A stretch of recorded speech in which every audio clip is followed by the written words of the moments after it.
en el nombre de Jesús. Amén.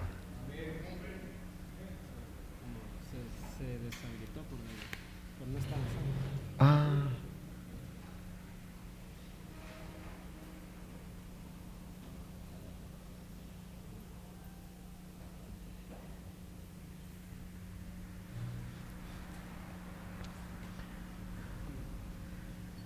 que el Señor me le bendiga, hermanos y hermanas.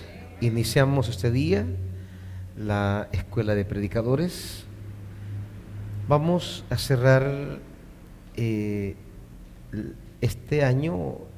Yo creo que estamos a febrero. ¿Qué es hoy? Febrero 7. Febrero, marzo y abril. Para finales de abril estaremos cerrando este diplomado.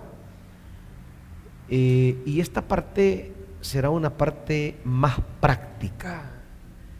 Yo estaré esta semana subiendo unos materiales y estaré dando indicaciones de lo que van a hacer en el cierre de este diplomado. Algunas cosas que vamos a tomar decisiones este año. Parte del compromiso con la obra es el compromiso con la formación. Quien no se quiere formar, pues no tiene compromiso con la obra.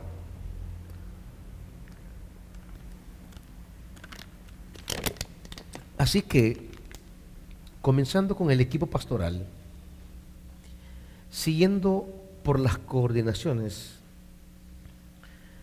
pasando por los líderes de ministerios,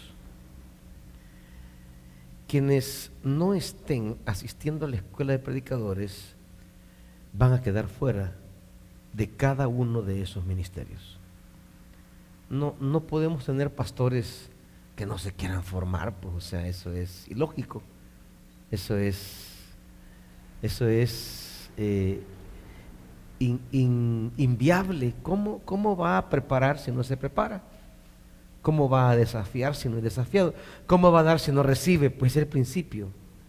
¿Cómo va a cosechar si no siembra? Es una regla sencilla, es un principio básico. No puedo ir a dar lo que no recibo. Eso es elemental. Así que partiendo con el equipo pastoral, con las coordinaciones y con los líderes de cada ministerio, con ellos se empieza este proceso de depuración. Yo prefiero trabajar con pocos comprometidos que con muchos dejados. Eso lo tengo claro. Si algo ha dañado a la iglesia evangélica en este país, es el montón de gente que no sabe nada.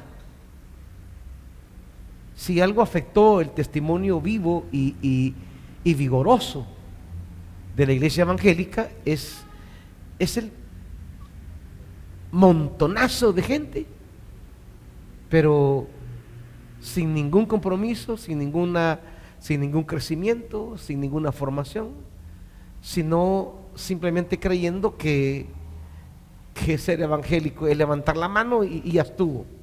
No, eso no va para ninguna parte. Eso es lo que nos ha llevado a ser la iglesia pobre, desorientada que es hoy, después de 125 años en este país. Es eso, es justamente el creer o el tolerar o el aceptar ese montón de gente que cree que con solo hacer bulto se es evangélico. Y así es lo que hemos tenido, es lo que hay, y eso no va a cambiar a menos que la iglesia tomara medidas. Pero yo no puedo ser responsable por toda la iglesia evangélica, no puedo tomar decisiones por ellos. Así que vamos a tomarlas por nosotros como Betania, ¿verdad? Nosotros sí tenemos la capacidad de corregir eso. Y prefiero reducir el liderazgo pero un liderazgo que yo sé que está preparado para cumplir la misión. Un liderazgo que yo sé que está comprometido para hacer el trabajo. Así que en el caso de las mujeres, hermana Loida, usted me va a dar un reporte mensual de la asistencia de la coordinación de mujeres.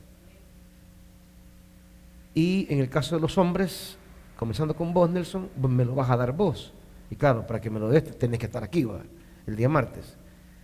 El reporte mensual de la asistencia de las coordinaciones. Si alguien de la coordinación pues no tiene interés en aprender, pues ¿qué está haciendo en la coordinación, va? Un estorbo vamos a tener ahí a largo plazo, no a corto plazo, ¿verdad? Así que no vamos a estar teniendo gente bulto, ¿va? Gente cascarón.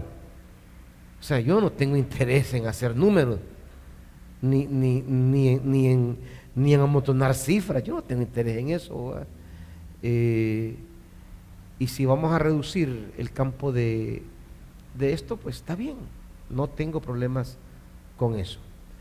Y Portillo, usted me va a dar el reporte de el equipo pastoral, ¿verdad? Por completo, su asistencia los días martes, y con ellos pues vamos a comenzar el proceso de compromiso.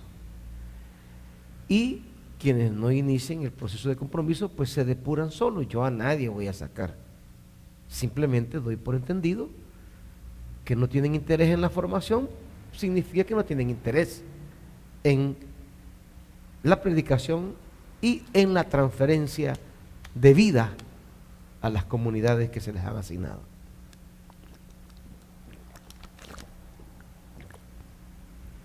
Así que esto es con estos liderazgos. Y en cuanto al servicio, tanto hermana Loida, pastor Nelson, no van a asignar ningún guía que no esté en la escuela de predicadores. Yo no quiero subir guías que vayan a dar paja, a repetir frases mágicas, que vayan a andar ministrando tonteras allá. No, yo no quiero guías que vayan a andar inventando allá. Quiero guías formados en la palabra, guías instruidos, guías que sepan repartir correctamente la palabra, como dice Pablo a Timoteo. No quiero guías que no tengan ningún compromiso con su formación. Y si no alcanza, pues no llevamos ayudas. Un guía tiene que ser guerrero y va a lidiar solo. ¿Me entienden? No es que vamos a, es que no nos alcanzan para los guías. Pues no nos alcanzan para los guías. Aquí no vamos a andar con ese tipo de concesiones. ¿Me entienden?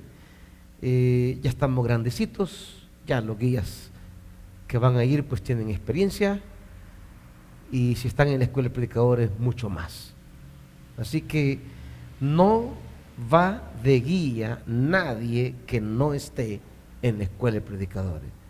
No me vayan a presentar una nómina de guías que incluya gente que no está en la escuela de predicadores. En cualquier otra área de staff, ahí pueden ir, cualquier otro servidor, pero no en guías y ayuda. Yo les he enseñado y les he dicho que el verdadero pastor del renuevo son los guías y ayuda. Ellos son los pastores reales de los renovistas. Los pastores son pastores del renuevo, que contemplan todo, la vida espiritual de los servidores, la organización, el desarrollo, todo el camino. Pero los que están en el trato directo de orientación de la palabra con el renovista es el guía y el ayuda. Esa gente tiene que ir bien fundamentada. Así que no llevaremos ningún guía y no me vayan a presentar ningún guía que no esté en la escuela de predicadores. ¿Estamos? Bien. Quiero hacer una introducción, una introducción para ubicar cuál va a ser la ruta a seguir en este trimestre. Quiero tomar una lectura de la Escritura, así como están sentaditos, en el segundo libro de Reyes,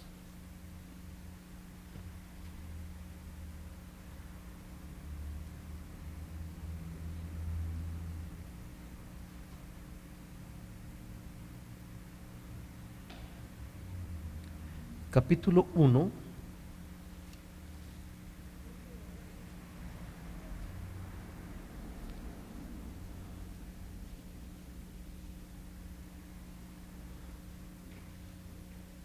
al 8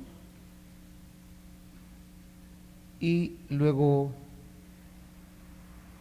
del 15 al 17.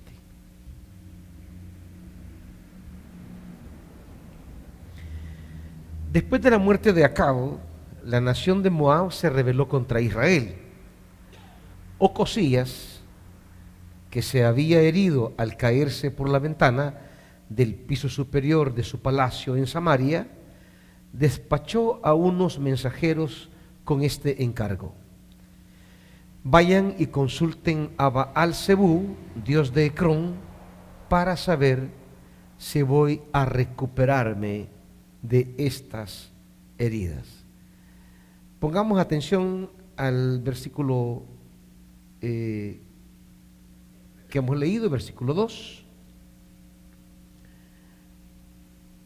En el versículo 2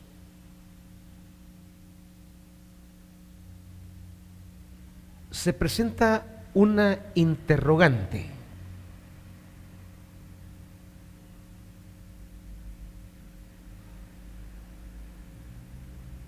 Una interrogante existencial, una interrogante de vida.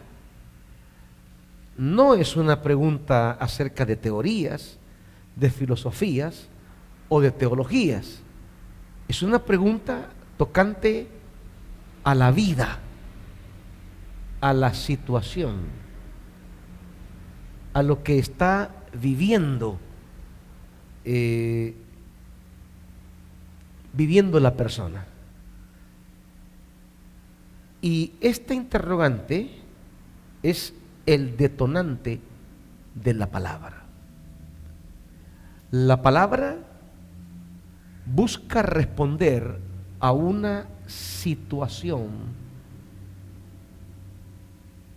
de vida.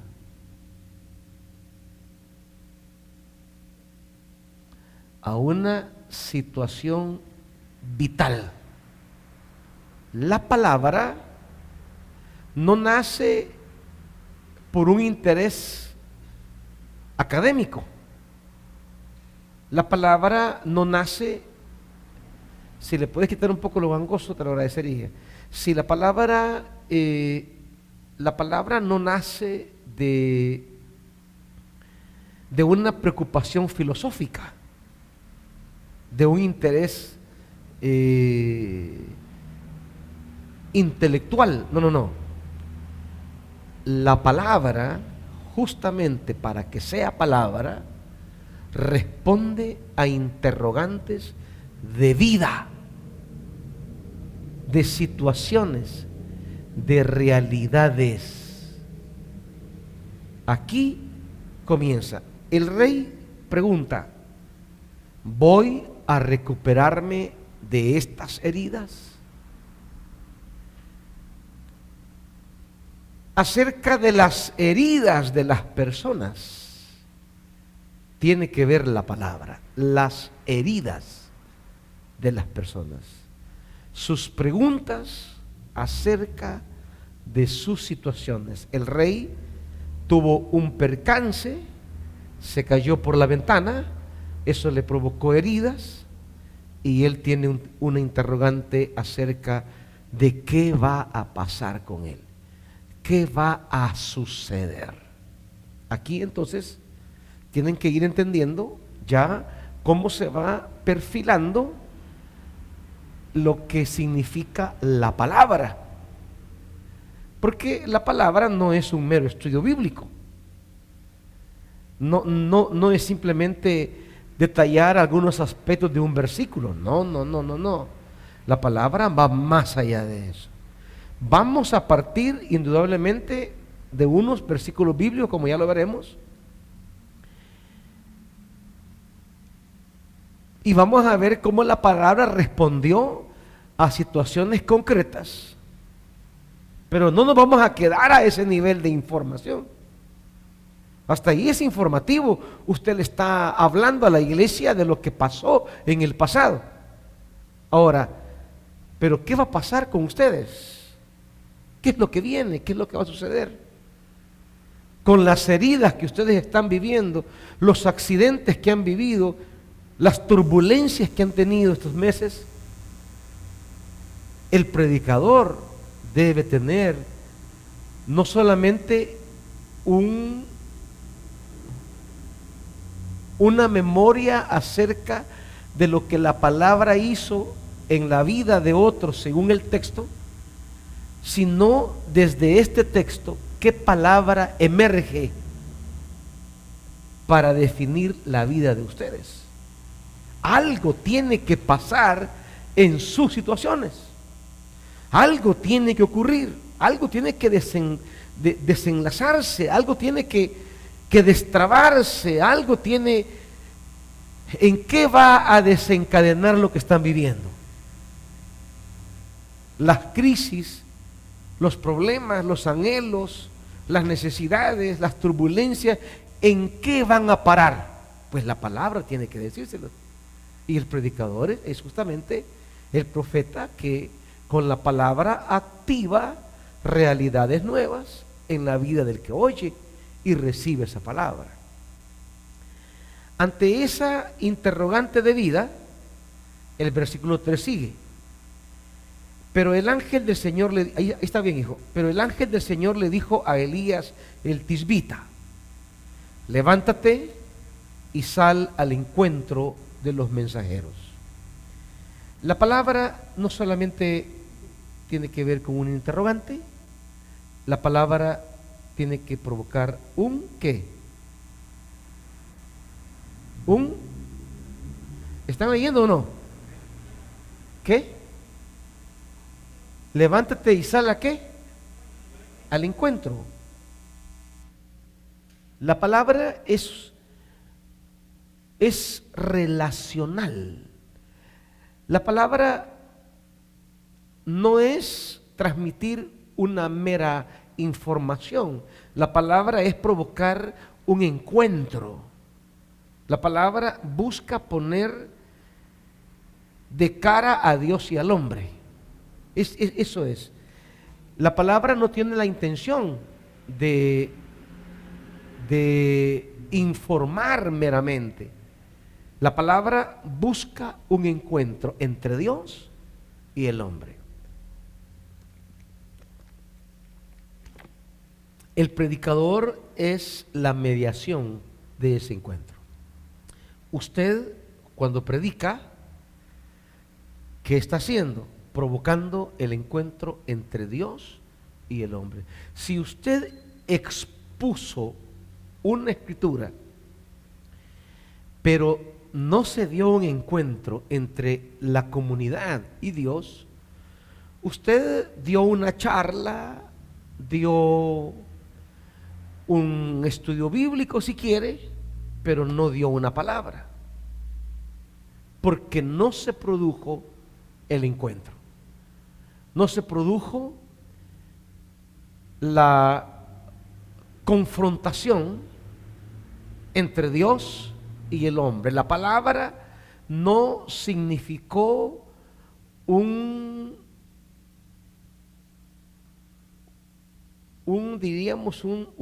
reacción, una respuesta, una nueva posición del oyente ante Dios. Y le dice: ¿y ustedes por qué van a consultar a Baal-Zebú, dios de Ecrón? ¿Acaso no hay Dios en Israel? Pues bien, así dice el Señor. Aquí viene la palabra.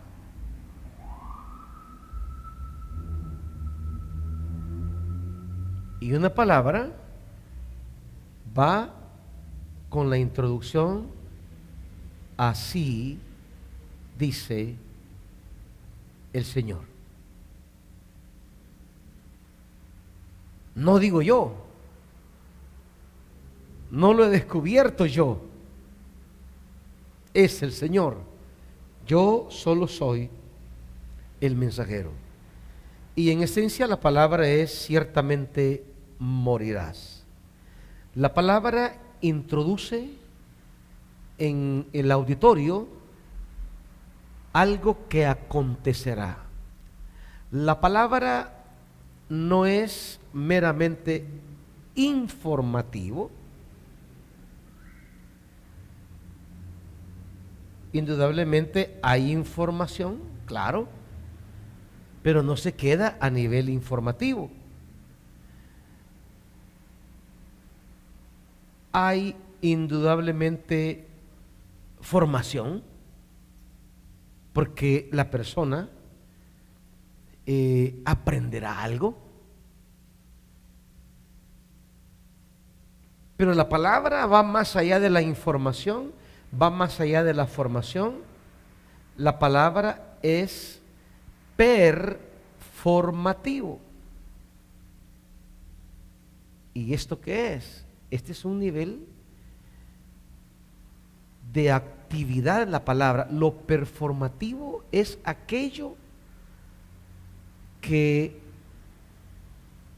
introduce realidades nuevas en la vida del que oye. Cuando se da una palabra, fíjese bien esto, usted ya metió en problemas al que está oyendo la palabra. La palabra, no digo un estudio bíblico, una charlita, no. Una palabra, un así dice el Señor. Usted ya metió en problemas al oyente. Porque a partir de ese momento, esa palabra va a provocar dos efectos en la vida del que la oyó. Eso es el carácter performativo. Significa que introdujo en el oyente situaciones potencialmente realizables según la respuesta del oyente. Si el que escucha acoge la palabra, le da cabida y la pone por obra, entonces el oyente entra a una dimensión de actividad divina que le traerá beneficios, le traerá bendiciones, le traerá resultados constructivos. La persona no quedará igual, la persona experimentará un proceso de crecimiento y bendición. Claro, no con solo emitir la palabra, no, con acogerla, recibirla, darle cabida y ponerla por obra. Pero si la persona que escucha no acoge la palabra, la oye, la escucha, pero como dice la parábola del sembrador, vive cualquiera de esas fases, ya sea la fase del camino, donde llegan las aves, y le roban la palabra. Es la fase en la que usted se deja quitar la palabra. Llega cualquier individuo, llega cualquier persona, familia, amigo, cercano, hermano de la iglesia, igual que los pájaros, llega a su vida, le dice algo, le comenta algo, y la palabra a la que usted le dio cabida y caminaba bien, pues se la quita. Y como dirá Pablo, ustedes corrían bien. ¿Quién los estorbó? Entonces, esa persona pues también entró en una fase de ruina, porque rechazó el salvavidas que Dios le tiró a través de la palabra. Es que este es el problema de dar una palabra, el carácter performativo. Muchas predicaciones se quedan en lo informativo y otras en lo formativo, pero solo una palabra es aquella que introduce realidades nuevas en la vida de los que escuchan. Eso de que Señor, háblame, eso no es chicha, hermanitos. Tenga cuidado cuando está pidiendo que Dios le hable, porque ahí usted se va a meter en un lío. Cuando usted pide una palabra, usted se está arriesgando a saber escuchar, discernir, atesorar, tomar, agarrar esa palabra y decir, esto es mío y lo pongo por obra. Y yo sé que esa palabra tendrá un efecto. Porque en la Biblia, en el concepto hebreo de palabra, no es como nosotros. Para la Biblia hay una simultaneidad entre el decir y el hacer. En Dios no existe esa ruptura que hay en la palabra humana, que con frecuencia decimos, este dice una cosa y hace otra. Esa ruptura no existe en Dios. Dios, lo que Él dice, lo hace.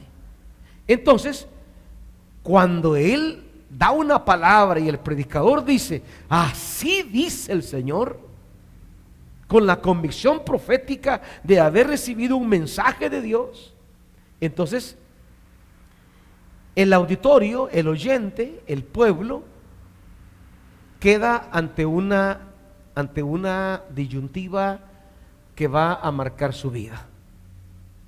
Este es el asunto.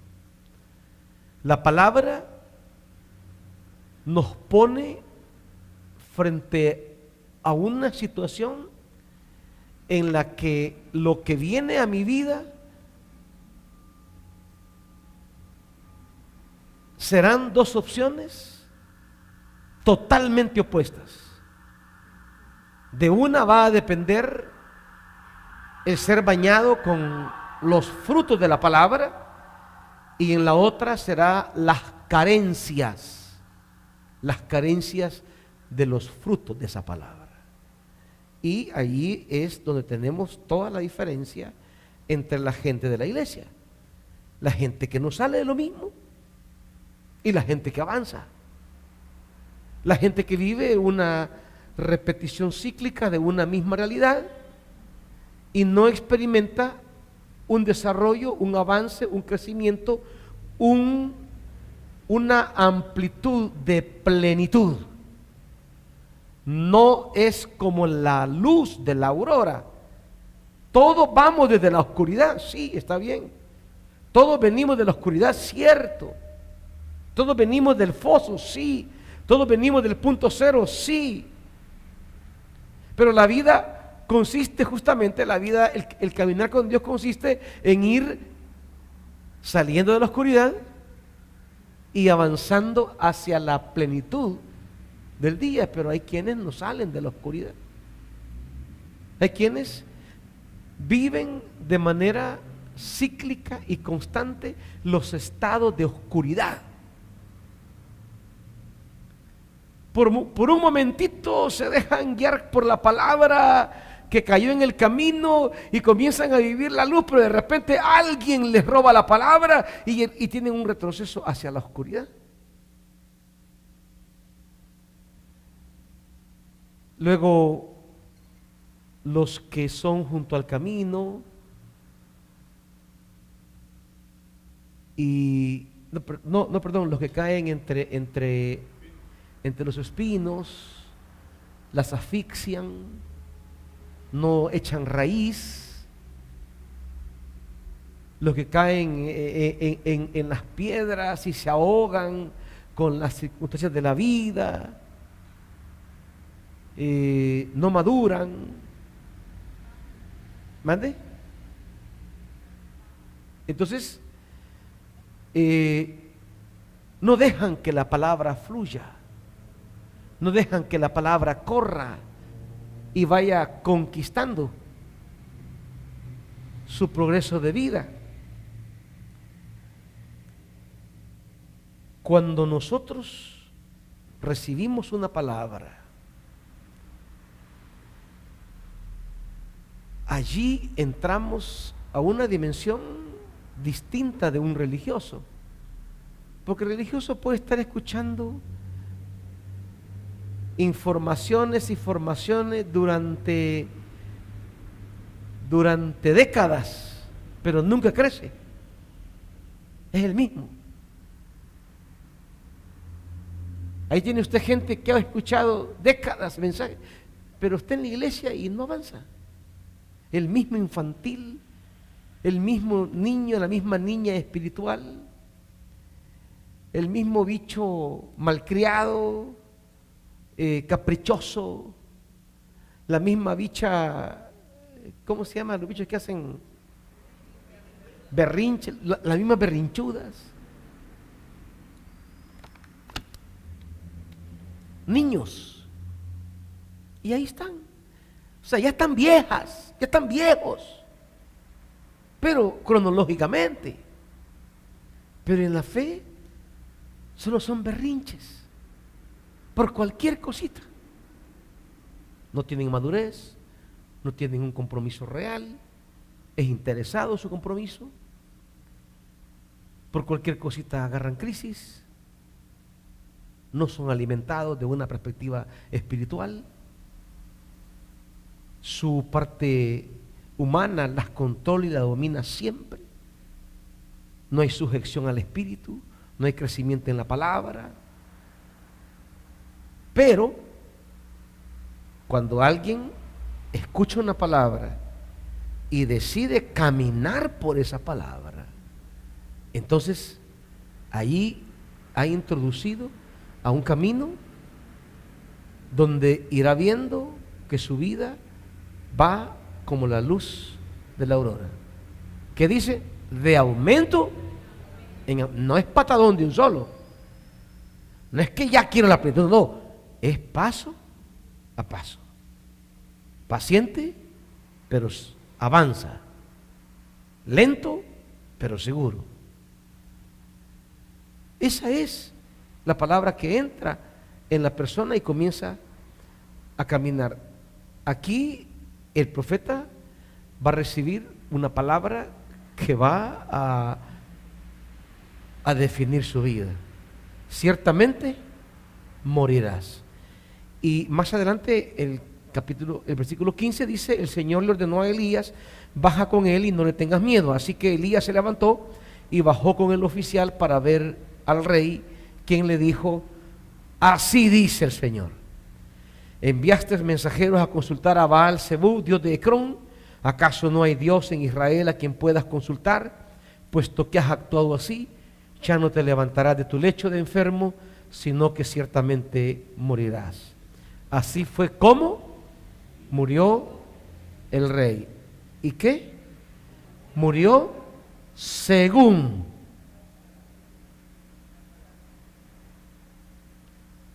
Yo por eso les digo siempre, Y es la frase que vengo diciendo de años. Veámonos en 2 años. Veámonos en 5 años. Así que ahorita hablar cualquiera puede, va. Ahorita decir cualquiera puede. Veámonos, en 5 años Dios va a decir quién estaba hablando la palabra de verdad.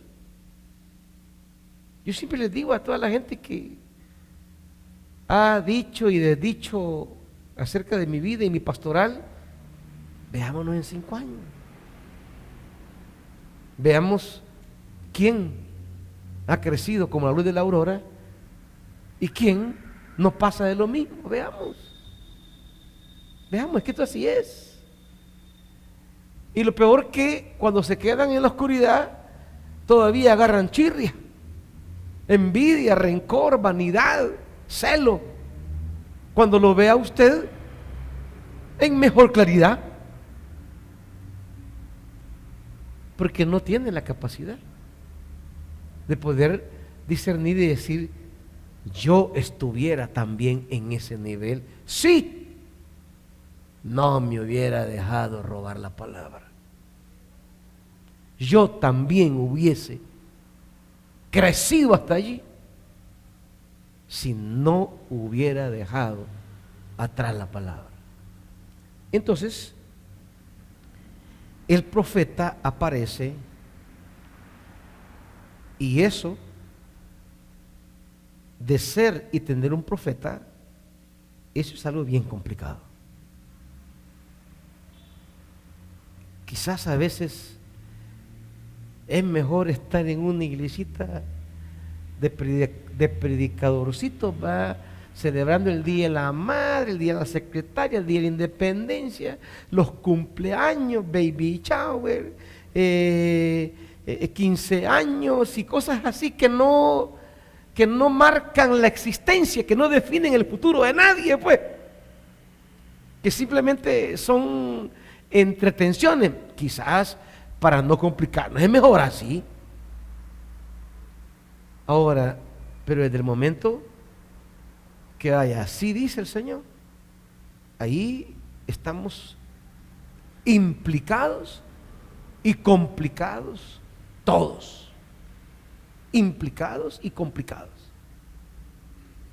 porque nuestro futuro depende del lugar y la cabida que le demos a esa palabra.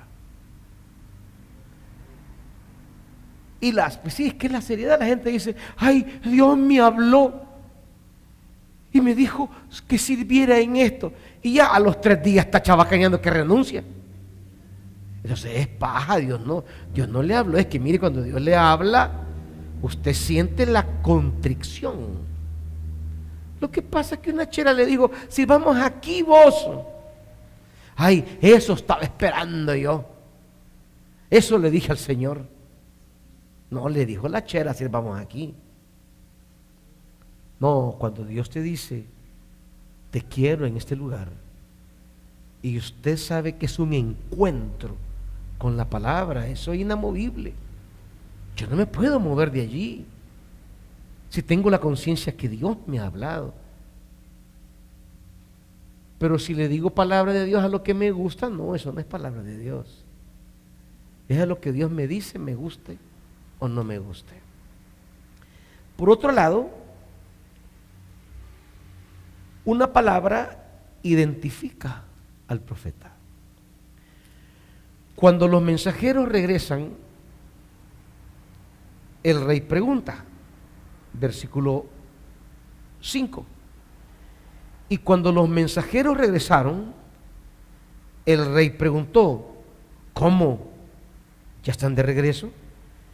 Y ellos respondieron, es que un hombre, no dicen quién, es un incógnito, un hombre.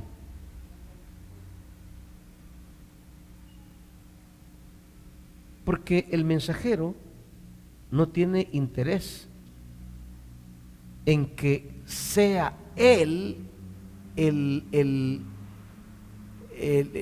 digamos, el elemento primordial de la palabra. porque los mensajeros regresaron con dos cosas. No sabían quién era ese hombre, pero sí sabían la palabra. Y eso es lo que al mensajero le importa. Lo primordial no es el predicador, es la predicación. Sin embargo, aunque no es lo esencial y lo importante, dice, después que dan la palabra, versículo 7, el rey pregunta, ¿qué aspecto tenía el hombre que le salió al encuentro y les habló de ese modo? ¿Cómo era? Y habló de ese modo. ¿Alguien me lee ese versículo en la Reina Valera, por favor? Entonces él le dijo, ¿cómo era aquel varón que encontraste? Y os dijo tales palabras. Tales palabras. Ahí el profeta, el predicador tiene un modo de hablar y tiene una manera de ser. Hay una identidad, pero su identidad no tiene que ver con rasgos, diríamos, de atracción o de proyección o de promoción personal. No es aquello de que los predicadores buscamos hoy día ¿cómo decimos? Asesores de imágenes, va. La fuerza del predicador no está en su imagen, que es lo que hoy día importa tanto al predicador, la imagen, sino más bien lo que ese hombre testifica, o sea, el testimonio. ¿Cómo era? ¿Cómo era ese hombre? Y habló de ese modo, de esa manera. Es que el predicador que da una palabra habla con una convicción. Usted no puede llegar al centro del predicador, a la conexión, a la columna, a la chiqui. No puede llegar con su hablar y con su mensaje todo aguado. Casi que ni quería ir. No, hay una manera en su hablar. Eso pasó con Jesús, que él hablaba de cierta manera, dice. Lo mandaron a traer los soldados. No, miren, es que no lo pudimos capturar. Es que nunca habíamos oído hablar a alguien de ese modo. ¿Cómo hablar así? ¿Cómo usted se para y la gente dice, es que habla y tiene un modo en el que yo sé que Dios me está hablando? Hay un encuentro, ese hombre habla y yo sé que Dios está tratando conmigo.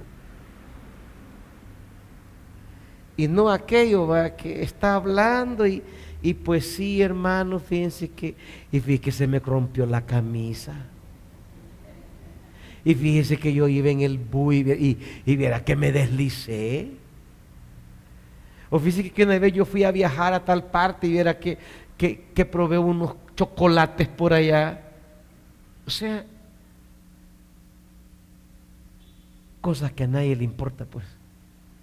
Estar hablando cosas que a nadie le importa. Pero de repente, usted comienza a oír como que el hombre o la mujer que está exponiendo la palabra supiera lo que le pasó esta semana. supiera lo que este mes atravesó. Y siente como que alguien le ha dicho lo que está pasando en su vida y como que le está dedicando a usted esa palabra. Y usted siente que lo está interpelando de manera frontal. Claro, esa interpelación va a producir dos resultados. El desprecio, donde usted va a decir, no, a él ya le fueron con el chambre. No, eso por mí lo está diciendo. No me interesa. Que era lo que hacían los fariseos. Este por nosotros lo está diciendo.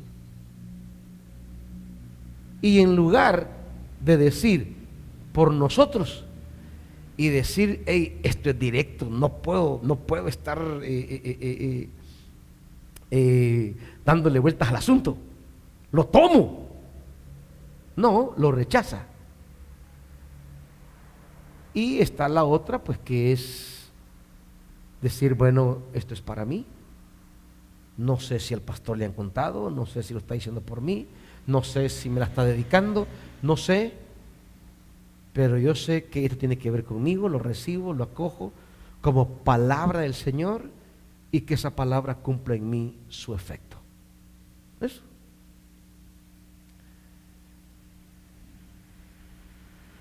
Cuando describen a Elías, llevaba puesto un manto de piel y tenía un cinturón de cuero atado a la cintura. Era Elías el tisbita, exclamó el rey. Es decir, supo saber quién era ese hombre que le salió al encuentro. Y claro, eso va a producir un desenlace fatal para él, porque la palabra, eso sucede. La palabra me pone frente a desenlaces antagónicos. Las cosas que van a venir a mi vida serán diametralmente opuestos según mi postura ante la palabra. Esto es tener una palabra, no solamente información. Ahora, ¿cómo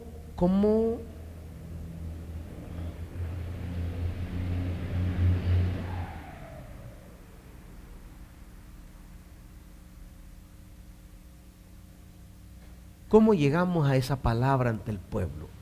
Eso es lo que vamos a caminar de manera práctica en este trimestre. ¿Cómo llego ante el pueblo con esa manera del enviado de Dios, del hombre de Dios, que termina partiendo en dos la historia de la vida de las personas? Cuando una palabra llega, te parte en dos. Te parte en tu situación y en la nueva situación. Y de ti dependerá si la nueva situación será una extensión de la misma o será algo cualitativamente nuevo, diferente y progresivo. Este es el asunto de encontrarnos ante una palabra. Quiero puntualizar esto. Todo comienza, todo comienza con una luz del Espíritu. Todo comienza con el Espíritu Santo. Todo. No, aunque en el camino tenemos que estudiar, prepararnos, formarnos,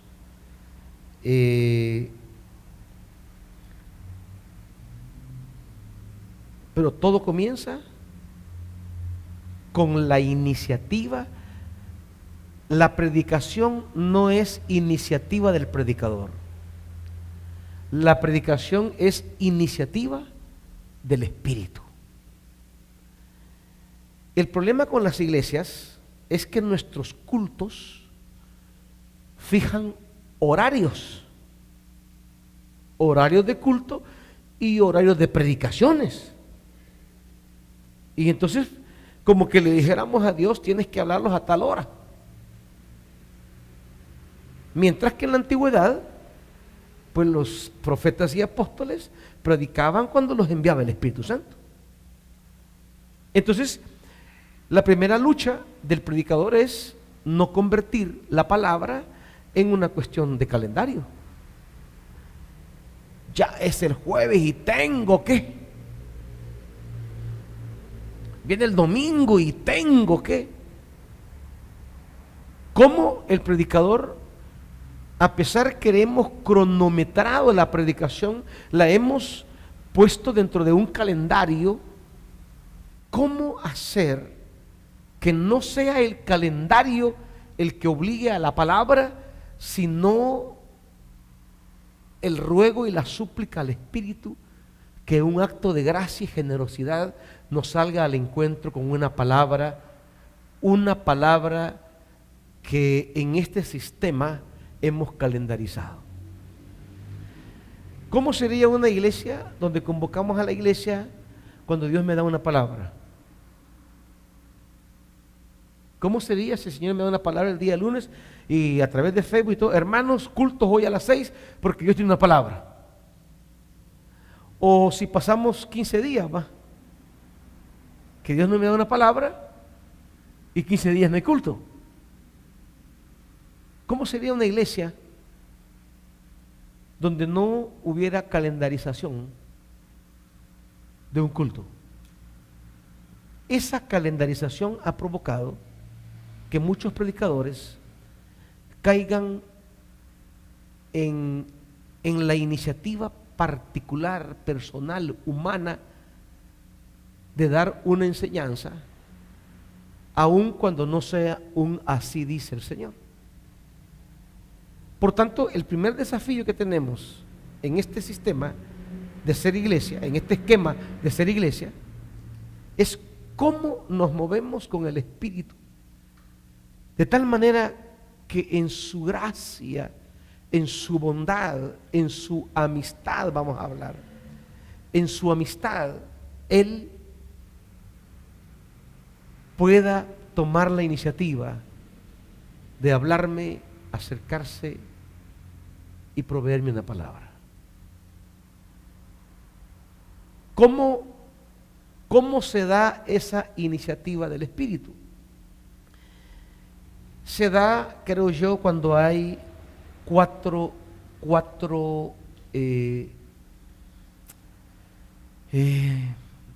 no digo cuatro, digo, pueden haber más, yo digo, estas son las que yo identifico, cuando se dan ciertas condiciones, no quiero limitarlas a 4, porque eso ya suena como a método. No, yo he encontrado en mi experiencia personal que cuando estas condiciones están presentes, el Espíritu tiene la gracia de acercarse, de abordarnos y de salirnos al paso con una palabra. Primero, hay una amistad con el Espíritu Santo. Una amistad.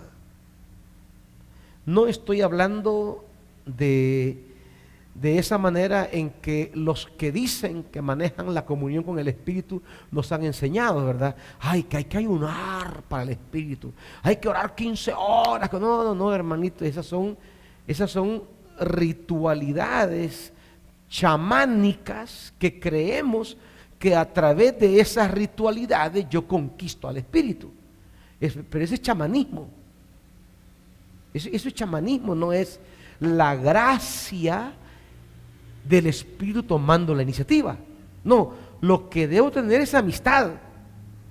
Y en la amistad, pues no hay chamanismo, no hay ritualidades, porque es una amistad. Una amistad no pasa por ese tipo de cosas. Una amistad pasa por elementos relacionales. La amistad con el Espíritu no está mediatizada por por prácticas ritualistas o religiosas, de decir, no, 15 ayunos al mes, nos hacen llegar al Espíritu. No caigamos en la manera chamánica de entender el mundo del Espíritu como culturalmente nos enseñaron nuestros ancestros a entrar al mundo de lo divino.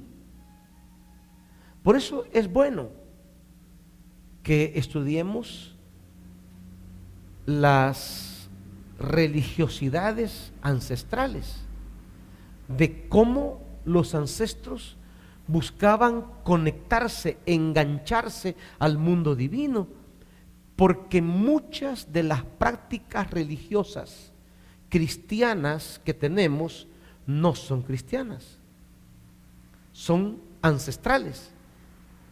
Y no hablo de la práctica en sí, por ejemplo, pensemos en el ayuno, no, sino en el significado que le damos al ayuno, de creer que al practicar ese ayuno de manera periódica durante cierto tiempo tengo acceso al mundo de lo divino. Eso es chamanismo, eso es fetichismo, eso es religiosidad popular. El encuentro con lo divino en la perspectiva bíblica no es mi iniciativa, no es un logro mío. Yo ando en la vida rutinaria y Dios me sale al encuentro. Y la amistad se fundamenta a partir de esa iniciativa divina y la manera como yo respondo a esa iniciativa divina.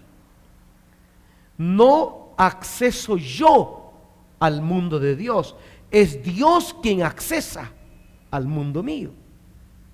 Y cuando ese Dios se me acerca y me plantea ciertas direcciones, me plantea ciertas cosas que Él quiere para que caminemos juntos, cuando yo tomo lo que en esa iniciativa de gracia Dios me da, allí se funda la amistad. Pero decir, no, para que Dios me hable, como decía ahí Ávila, va 8 horas de rodillas, no, eso es paja para empezar. Y que me perdone G. Ávila y quienes creen en G. Ávila. La palabra no viene porque yo la conquiste. La palabra viene porque Dios sale a mi encuentro.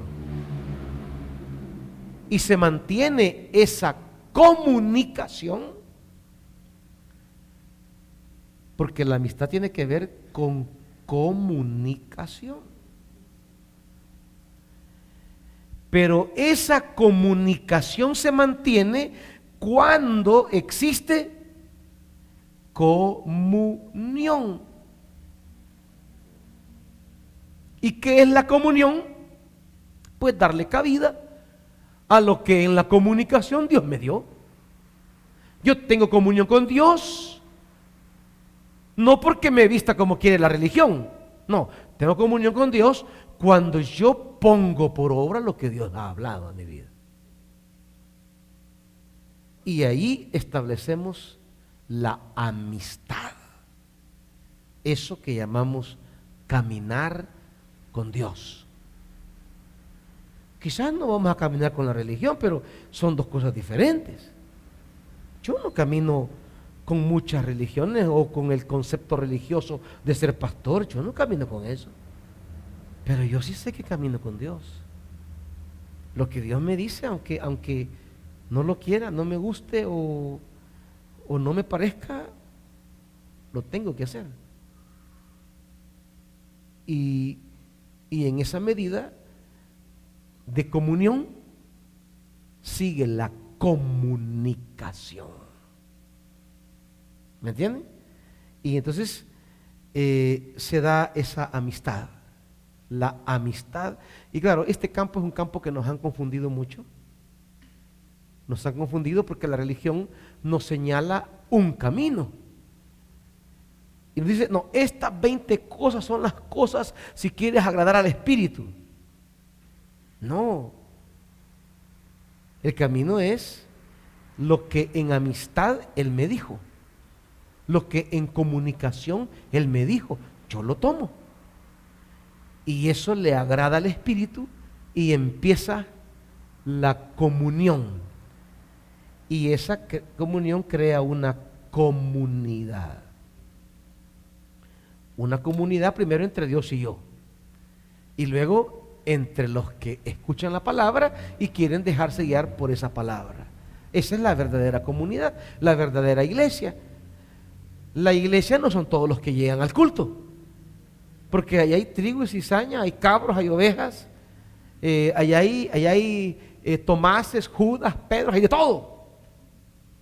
La verdadera iglesia es aquella que quiere entrar a ese ámbito, a esa comunicación, a esa comunión y formar también una comunidad. Quiero llegar hasta aquí por unos asuntos que tengo pendientes. Vamos a despedirnos en este momento. Quiero dejarles en ese desafío. Vamos a seguir en la siguiente clase, cerrando este punto y dándole las otras cosas que yo creo nos permiten comenzar con una luz del Espíritu. ¿Me comprenden, hermanitos? Muy bien. Pónganse de pie, amados y amadas.